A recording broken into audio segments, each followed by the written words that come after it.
幸福是照咱的心性。天地的气候，照迄个四季无常。亲像春天甲热天，天气烧热，迄时万物生长；若到秋天甲冬天，天气真冷，万物打死。咱人也是甲这相款，看迄个人的性地，若较冷淡薄情，就以心肝自来会当感受的幸福，也是较无确底。也若是迄个人的性地，若较温和有同情的心肠，伊的心肝会当感受的幸福，也较济搁久长。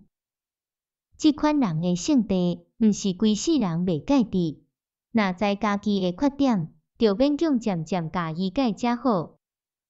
就讲是家己冷淡薄情，有即款歹的心肝，渐渐家己改，落尾变做温和有同情的心肠，才有通得享受久长的大大幸福。